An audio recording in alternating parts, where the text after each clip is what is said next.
From Hollywood, it's time now for Johnny Dollar. Pat McCracken, Johnny, Universal Adjustment. Oh, hi, Pat. What's on your mind? The sleek, lovely, beautiful Ellen Deere. On the strength of that description, I'll take her. And she's loaded. $325,000 worth of jewelry. Hey, that girl needs a bodyguard. Sleek. Yeah, Johnny, needs a guard of some kind, only she isn't a girl. She's a boat. I've just lost my enthusiasm. What's the matter with the old tub? That's what I want you to find out, Johnny. That last crack suddenly got me interested again. Okay, Pat, I'll be right over.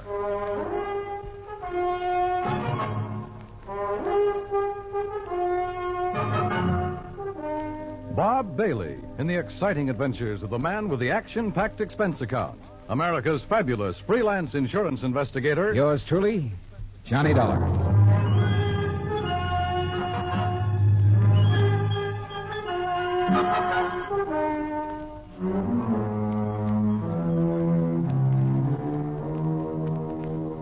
Expense account submitted by Special Investigator Johnny Dollar to the Western Maritime and Property Insurance Company, Los Angeles, California. Following is an account of expenses incurred during my investigation of the Ellen Deere matter. Expense account item 190 cents taxi from my apartment to the offices of Universal Adjustment Bureau in Hartford. Pat McCracken's usual smile was noticeably missing when I walked in on him. Come in, Johnny, and sit down. Thanks. Oh, and you're to bill Western Maritime and Property on this one instead of us. Okay, but how are you involved? We handle all their claims that are of any size. Story. You ever hear of Randolph Berman? I know of a jeweler down in New York. That's the one. And if you know him, Johnny, you've been putting too much gravy in your expense account. I said no of him. Didn't he bring in the Star of Cape Town and the Kamandu Emerald? That's right. Everybody seems to think he's a crook, and yet somehow he manages to handle some of the finest jewels in the world. How could an honest man afford it? Yeah. This time it's the Bettenhaus collection. It's out of Hungary. Oh, yeah, I read about that. Only I thought somebody down in Mexico owned it. Yeah, a fellow named Rigo Mariani down in Guadalajara. He's the one who sold it to Randolph Berman. Okay, now. Is this Ellen Deere you mentioned Berman's wife? No. Former wife. He's on about his fifth. All beautiful, dumb dolls. But more important, it's the name of his 72-foot motor cruiser. Mm-hmm. And the Bermans have been traveling around in it, down the coast, through the canal, along the coast of Central America, and so on. Anyhow, when he got word that the Bettenhaus collection could be had, he wasted no time in getting to Guadalajara. And that's where Western Maritime and Property comes in. Right. They had already written a policy on the boat for $52,000. Their main office in Los Angeles was close at hand, so he had them write the policy on the jewels. Is that where Berman is now, in Los Angeles? Oh, no. He's still in Mexico. Didn't want to move with those priceless rocks until he was certain of the insurance. And before Western would write it, of course, they wanted the collection appraised. Naturally. But who in Mexico? Jacques Jean-Pierre, the famous gemologist, was right there in Guadalajara, to look over the collection himself. So he made the appraisal. The policy has been issued. $325,000. I still don't see anything wrong with the whole deal, Pat. There isn't anything wrong with it yet. But in spite of Berman's standing in the profession, his reputation, it isn't everything it might be. Yeah, come to think of it, wasn't there a killing or two involved in this acquisition of the Star of Cape Town? There have been several things like that. He's been involved in attempts to smuggle in some valuable pieces. He always managed somehow to come out smelling like a rose. Legally, perfectly clean, you understand? But you still don't trust him? Oh, no. And with his planning to carry that load of stuff around in his yacht. Yeah, I see what you mean. If anything happened to those rocks or the boat, over $300,000 right out the window. Exactly. Now, belatedly, Western is worried about it. And they'll pay good money to have you assuage their worries. You have a Mexican tourist card? Sure, from my last fishing trip down there. And I think you better go down and guard that collection until Berman gets it safely up into the States. He's considered quite the host. He'll probably be perfectly willing to have you aboard. Now, this is the kind of assignment I like. Yachting in the Blue Pacific. But surely he hasn't got his boat parked in Guadalajara. That's over 100 miles inland. No, it's at Mazatlan. And from what I've been able to learn, it's surrounded by armed guards day and night while he has some engine work done. But as soon as that's finished, he'll head north to the States. So he says. Got a branch office in Los Angeles. He'll probably deliver the collection there. I just want to be sure he gets there, Johnny. Okay, Pat. You can wire the boys at Weston that I'm on my way. Item 2, 191.40, plane fare and incidentals, Hartford to Mazatlan via Los Angeles. The first leg of the flight to L.A. was uneventful, except for a good-looking young blonde from Santa Barbara, whom I promised to look up as soon as his case is... Well, that's not for the expense account. When we arrived at the Los Angeles, I learned that I'd have a three-quarter-hour wait for my plane to Mazatlan. So I grabbed a magazine, that's item 3, 35 cents, when I heard my name being called on the PA system. Johnny Dollar, report to Pan American Airways desk. With the thought in mind that perhaps my little friend from the plane might have decided to stay over in L.A. Her name was Rita, by the way. I lost no time in getting over to the Pan Am desk. Mr. Dollar? Yeah? Johnny Dollar? That's right. I'm Arthur, Western Maritime and Property Insurance Company. Oh, yeah, how do, Mr. Arthur? Planning to go on down to Mazatlan with me? No. But meet Monsieur Jacques Jean-Pierre. Monsieur Dollar, I am honored. How are you, Mr. Jean-Pierre? This is the gentleman who appraised the Bettenhouse collection for us. Oh, yes. I am so an that we expert. could issue the policy on it to Mr. Berman. Oh, yes. Yes, he's done this sort of thing for us many times. Oh, I don't know now, how I'm many... afraid that he's brought us rather bad news. Something's already happened to the collection? Well, not exactly. Not for the whole collection. No, not the whole... please. That is, I'm not quite sure. What I mean is... Yeah, just what do you mean, Mr. Arthur? perhaps I should explain to Monsieur Dollar, eh? Well, I think somebody better. Yes, you go ahead, Jacques. Yeah, very well.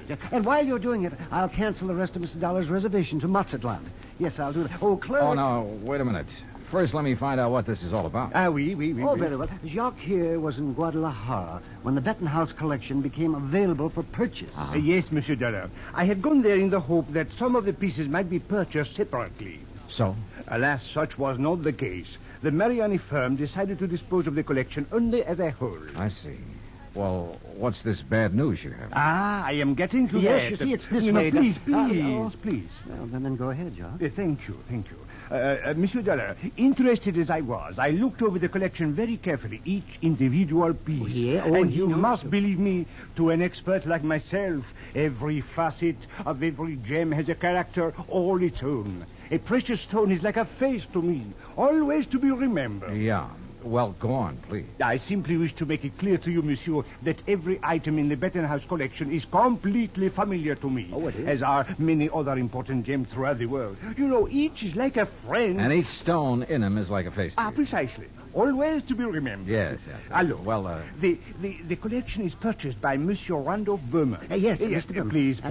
He wishes to insure it in Monsieur Arthur's company. Yeah, I know all that. Well, Monsieur Arthur requests by telephone that I appraise it. 325,000. Then you know. I know. So I stay at Guadalajara a few days to wait Monsieur Arthur's check for my services. Yes, you want to be sure the check was Please. I visit some of my old friends among the jewel setters. And then, on the third day, what do you think happens? You tell me. Johnny, this is it. In the shop. No, please, Yeah. Monsieur Oh, I'm sorry, Arthur. In the shop of my friend Garcia Hernandez, I watch him work on the mount for a beautiful diamond. And suddenly, I see that the stone is an old friend. One from the Bettenhouse collection? Oui? The caliber diamond that was supposedly in the possession of Monsieur Berman. You're sure of the identity of that stone, Mr. Jean-Pierre? Please. As I told you, monsieur, a precious stone to me. Yeah, it's like a face to you. So what you figure, Arthur, is that you've insured a boatload of $300,000 worth of gems on the way to the USA, and maybe they're not on board. Exactly. Unless, of course... Mr. Jean-Pierre, did you tell Mr. Berman about this one stone? I went immediately to Mazatlan, where I knew he had his boat, the LND. Well, what did he say?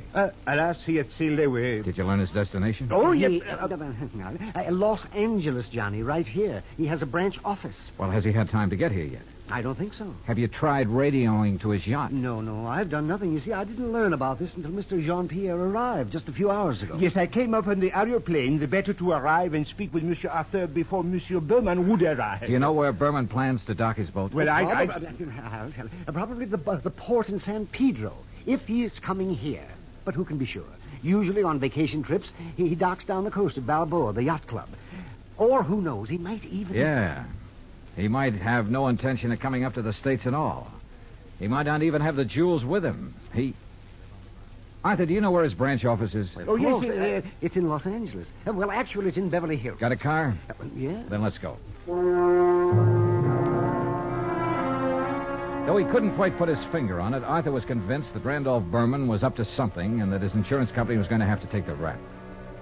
On the way into Berman's Beverly Hills office, we dropped Jean-Pierre at the Beverly Hilton and told him to sit tight in case we needed him again. Berman's office was in a nice modern building on South Beverly Drive, tastefully furnished with pictures of various famous jewels on the walls, but with nothing of particular value in evidence. However, I did notice that one wall held a built-in vault big enough for a reasonably sized bank. We were approached by a hand-rubbing, obsequious little character dressed in striped pants and cutaway coat and wearing thick glasses. Good morning, gentlemen. Is there any way I may be of service to you? Yeah, I think there is. Are you Oh, the... Mr. Arthur, forgive me. I didn't recognize you for a moment. Mr. Corello, this is Mr. Johnny Dollar. Hi. How do you do? Is there something I may show you, Mr. Dollar? Some little bauble, perhaps, for a charming lady? Well, not at the moment, Mr. Corello. Oh, Mr. Arthur, there's no reason to mail this to you. Let me see now. Oh, yes, here it is. Here is a request for slight revision of the policy on the Benton House collection. Oh? What's this? Well, the wire was sent by Mr. Berman just before he embarked for Massabland. I was going to put it into letter form to be more What's proper, it say? but... Well, now here, I'll read this. Please request Arthur revise Benton House policy. Exclude Calabar diamonds. Value $4,000, which I have sold private party in Guadalajara. Oh, well, we kind of guessed wrong, didn't we, Johnny? Mr. Corello, Yes. has Mr. Berman wired you whether he's coming here? Oh, of course he is, with that collection. When? When is he going to arrive? Now, his lovely yacht, the Ellendeer, should reach San Pedro Harbor late tonight. But that's what he wired me, and I intend to meet him there. Then I'm sure you won't mind if I go with you. Oh? Mr. Dollar is a special investigator. Investigators? Well, actually, I'm here just to help Mr. Berman protect that collection. Oh, excellent. Then you can arrange for the police escort. Yes, and alert the harbor police to guard the Ellendeer, as Mr. Berman requested. Did he request that? Oh, indeed. But apparently he hasn't been worried about anything happening to the collection while he's at sea. Let's see. Oh. Well, surely you don't mean pirates or anything like that in this modern day and age. You know something? At this point, I'm not quite sure what I mean, or even why I'm here. Well, of course. Well, of course, what, Arthur? Oh, excuse me while I answer that. well, I mean. Berman Jewels. That is. What? Well, at least I'll feel better when the stuff is here in the vault. Wait a minute. Oh, no. Corello at the phone paled visibly, then gasped and clutched the back of a chair for support as he listened on the phone. His jaw dropped, his eyes widened, and he shook his head once or twice in horrified disbelief. Finally, slowly, he hung up and came unsteadily toward us. Mr. Corello. Yeah, what is it, Mr. Corello? The Coast Guard. Yes? They said the Ellendeer, the yacht, Yes? sunk What? in 600 feet of water in the outer channel.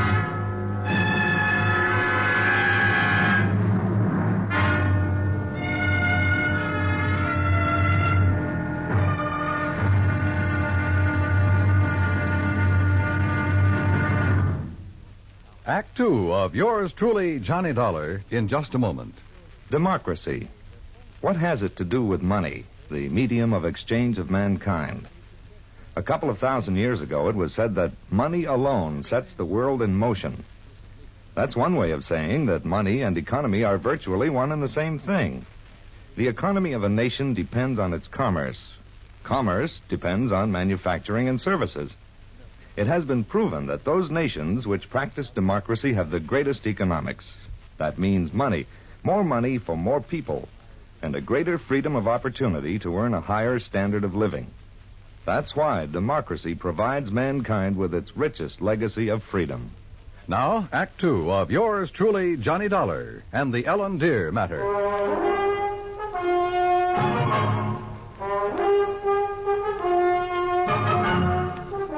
Expense account item 4, $7 even for a fast taxi ride to Coast Guard headquarters in San Pedro, which is really the port of Los Angeles.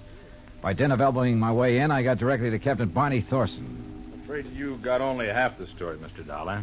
All I know, Captain, is that the Ellendeer went down in some 600 feet of water in the outer channel. Total loss. That's correct.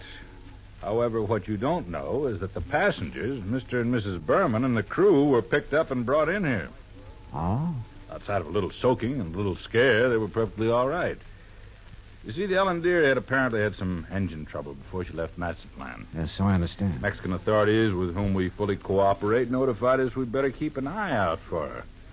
So when she reached the channel, we weren't surprised to get a radio call from her asking us to stand by that Universal joint was kicking up. Is that what happened? By the time one of our cutters got within hailing distance, she was on the way down. That propeller shaft had whipped loose, torn through the hull, and the Ellen Deer was sinking fast.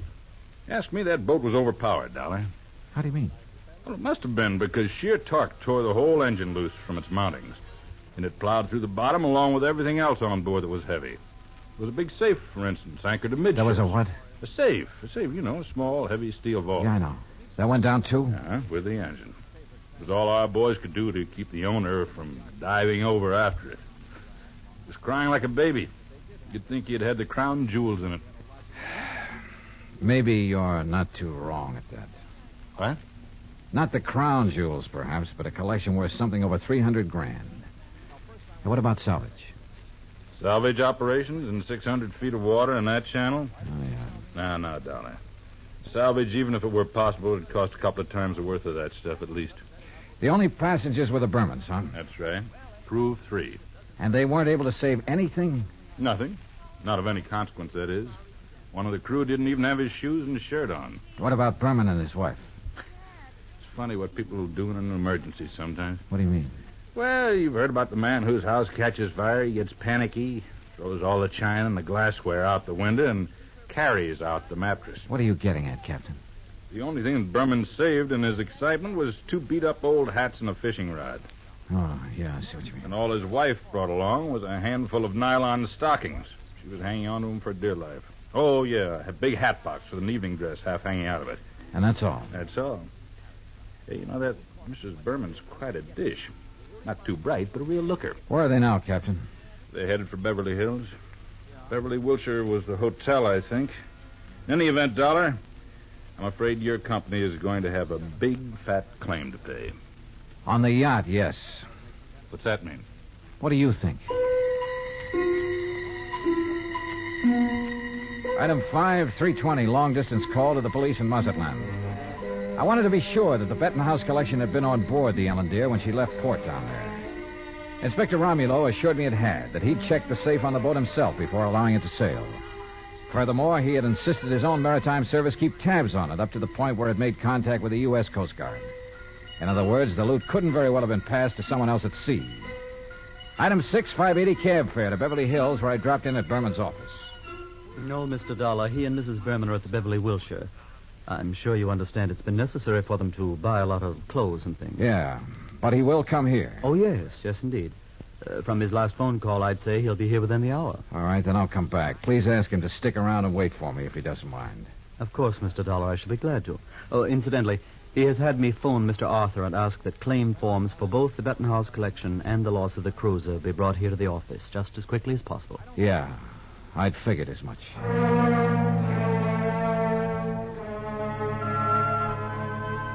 Berman wasn't wasting any time. Oh, I know there still wasn't any concrete evidence that Berman was trying to pull a fast one.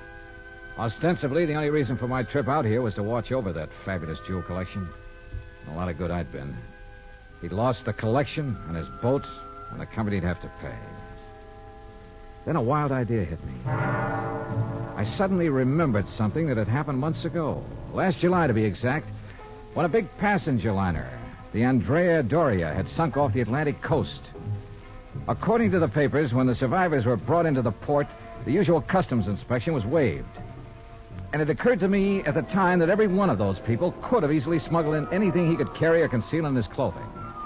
I'm not saying it did happen. I'm sure it didn't. But it could have. And if such an idea occurred to me, why not to a man like Berman, who was already pretty well known for his tricks to evade customs? Item 6, 20 cents, phone call to the Coast Guard and Captain Thorson. Thorson speaking. Johnny Dollar, Captain. Answer me just one question, will you? Sure, what? When you brought them in, were the Bermans required to pass through customs? Well, no, of course not. There'd hardly be any reason to... Thank you very much.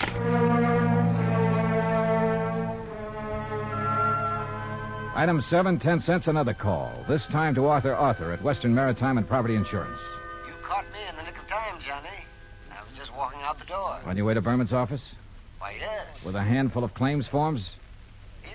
Now listen, get there as fast as you can. Get there ahead of him. What? So that you can see if he brings anything into the office, like the Bettenhouse collection. What? Though I doubt if he'd be that foolish. Foolish or not, how could he, Johnny? That collection, unfortunately, is at the bottom of the ocean. Listen to me.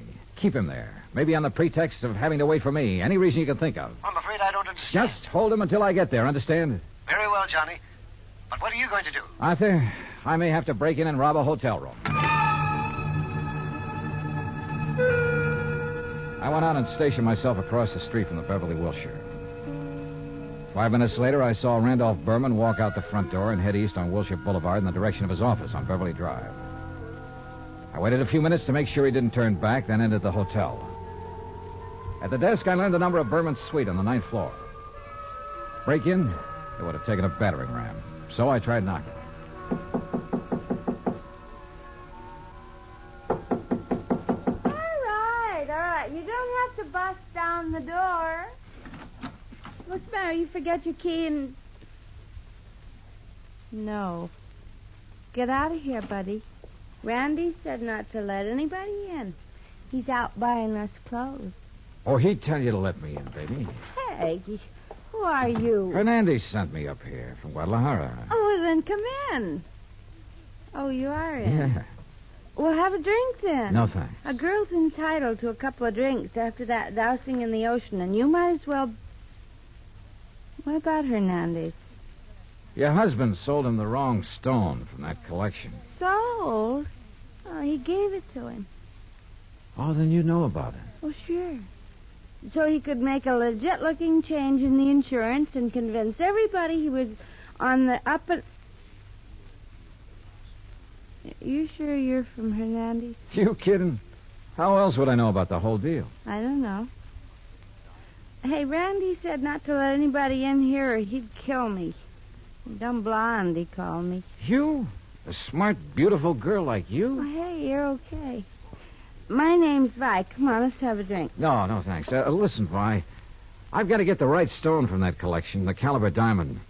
Then I'll leave this one I've got in my pocket here. Which one you got? Let me see it. Oh, no, only Mr. Berman. And only when he gives me the caliber. Well, which one you got there, huh? Well, never mind. I'll show it to Mr. Berman. I just want to see it. Not until I get the caliber from the collection. So, if he isn't here, if he's taken it to the office, I'll just... You think he's crazy?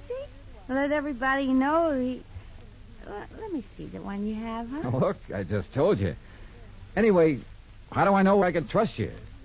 I didn't even see you in Guadalajara. Oh, now you sound like Randy. Dumb blonde, he said. Keep the door locked. But I let the bellboy in with the drinks, and I let you in, didn't I? Well, let me see the one you got. Will you, if I get you the other one? From the hat box that didn't have to go through customs? How did you know? Hey, you're a cutie.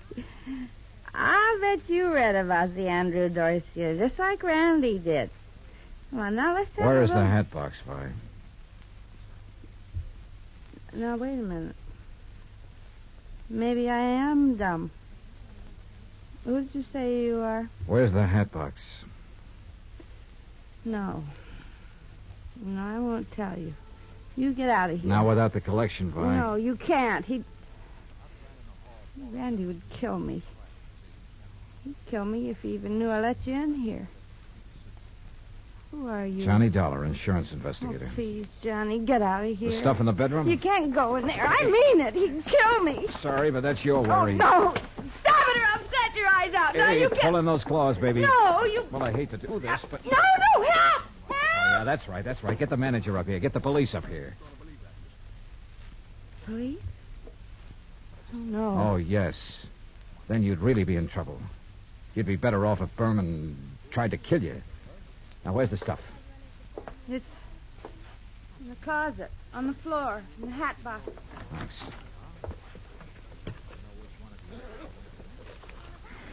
Well. Just a handful, but worth a fortune. Well. Oh, now, wait a minute, girl. Put down that bottle. I gotta stop you. He'd kill me, don't you understand? Just for letting you in here. You don't know him. Look, baby, you're in this thing deep enough as it is. Don't try to make it any worse for yourself. But when he finds out that I... Listen. Yeah, he's come back. Come on, open up. Get my hands full. What'll I do? Where'll I go? Right here, behind this closet door. Quick. Ah! Johnny, Just stay there. Hang on to that bottle and think over what I told you about getting in deeper. Hi, where'd you get these drinks? You let somebody in here. Bellboy? Why, you half-witted bird brain, I told... Who are you? The name is Dollar, Mr. Berman. Insurance Dick? I just dropped by to pick up the Bettenhouse collection. Put it down, Dollar. I'm a good shot with this thing. Yeah. And it wouldn't be the first time you killed over a handful of jewelry, would it? That's right. Won't be the last. But you'll never know about it. Now, where's Vi? How should I know? She let you in here? I'll murder that dizzy blonde. That dizzy blonde is a lot smarter than you think. Where is she? What do you mean? By helping me, she has a chance of getting out of this mess you've involved her in, of getting out clean. That dirty two-timing... Dollar, I'm going to kill you. You'd even like to involve her in that, too, wouldn't you? Thanks for the idea. I'll make it look like she killed you. Oh, no, you...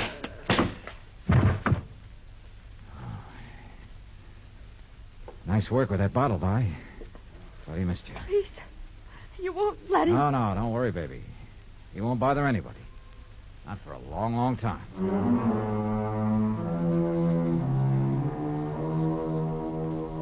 Item 8, $245 even. Incidentals during a couple of days of relaxation under the...